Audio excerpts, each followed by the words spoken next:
मिसालें अभी आपने देख ही ली, खास तौर पे शामी साहब आपने देखा कि कॉलम भी लिख रहे हैं साथ साथ, और उन्होंने फिल बदी एक तकरीर भी आपको सुना दी के, और वो सवाल भी उनसे आप कोई भी पूछ ले इस वक्त तो वो आपको उन्होंने जवाब उसके मुताबिक दे दिया। तो इन अहबाब की मौजूदगी में मैं कोशिश करूंगा आपके सवाल का जवाब दूं। ये जो सवाल है this is very close to my heart, क्योंकि मैं भी अक्सर ये सोचता हूँ कि हमारे पास एक रिटन एक आइन भी मौजूद है, जबकि इस दुनिया में मुल्क ऐसे भी हैं जिनके पास अनरिटन कॉन्स्टिट्यूशन है और वो उसके मुताबिक फैसला कर देते हैं। हमारे पास रिटन कॉन्स्टिट्यूशन है लेकिन फिर भी हम उसके मुताबिक नहीं चलते। तो अमेरिका का एक जज था, उसका नाम था लर्नेड हैंड। उसने ये बात की कि मैं हैरान होता हूँ कि जब लोग अपनी आजादी के लिए कानून, आइन और अदालतों की तरफ देखते हैं, आजादी जो है that lies liberty lies in the hearts of main and women in the society. अगर वो लिबर्टी उनके दिलों में ही नहीं है तो फिर दुनिया की कोई अदालत, दुनिया की कोई कानून, कोई पार्लियामेंट, कोई उनको इंसाफ नहीं दिलवा सकती। इसीलिए हम ये देखते हैं कि हमारे यहाँ अदालतें भी हैं, आइन भी है, पार्लियामेंट भी है और इदारे भी हैं, लेकिन आपको इंसाफ नजर नहीं आता।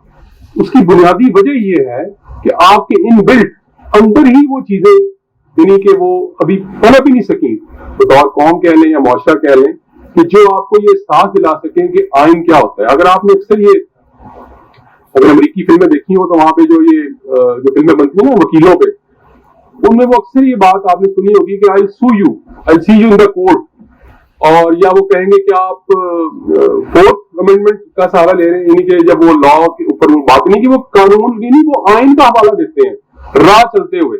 उनको पता है कि उनका आइन उनका मुहाफिज है, उनका जामिन है। यहाँ पे आप किसी को ये बात कह के देखें तो वो हंस के यानी कि वो आपको कहेगा कि हाँ तुम चला जा अदालत के बीच, ठीक है। इसका मतलब ये है कि हम उसमें बिलीव ही नहीं करते। और इसके पीछे जैसे कि वो इरफान कादिर साहब ने पूरी एक हिस्ट्री बताई हमारी कॉन्स्टिट्यूशनल की, और ये बड़ी बदकिस्मती है कि ये जो पूरी तारीख है हमारी ये खासी दागदार है। और जिस फोर्स का आप जिक्र कर रहे हैं मेरा ख्याल हम सब उसके बारे में जानते भी हैं लेकिन नाम भी नहीं ले सकते, और यही हमारी वो बदकिस्मती भी है। आप अंदाजा लगाएं, जिस तरह कानून की आपने बात की, तो नाजी जर्मनी में एक औरत ने अपने खामन पे मुकदमा कर दिया कि इसने हिटलर की जो मिलिट्री पॉलिसी है उसके खिलाफ इसने तनकीद की है। तो मुकदमा चला तो वो होगी अपने खामन से बेजार नहीं होगी, खैर वो तो उसने उसको फांसी हो गई उसके खामन से। बाद में वो फांसी की सजा तब्दील हो गई और उसको जंगी मां से भेज दिया गया दूर। और जब ये नाजी जर्मनी ये खत्म हुआ सारा कुछ, जब ये हिटलर को शिकस्त हो गई, तो फिर उस औरत पर मुकदमा चला कि तुमने एक यानी नाजी जर्मनी के कानून का सहारा लेकर अपने खामन को फांसी की सजा दिलवाई, तो ये गलत था। इस पर बड़ी दिलचस्प बहस है ऑक्सफोर्ड और हार्वर्ड के प्रोफेसर थे, एक ऑक्सफोर्ड वाले का नाम प्रोफेसर हार्ट था शायद और हार्वर्ड का फुलर, कि क्या उसने दुरुस्त किया। तो प्रोफेसर हार्ट का ये कहना था कि हाँ उस वक्त जो लॉ ऑफ लैंड था नाजी जर्मनी में उसके मुताबिक उसने जो कुछ किया दुरुस्त किया। लेकिन प्रोफेसर फुलर का ये कहना था कि नहीं, कोई भी ऐसा कानून जो आम अखलाकी इंसानी यानी जो मयारात हैं उनको रोनता हुआ अगर आगे चला तो वो कानून ही नहीं रहता।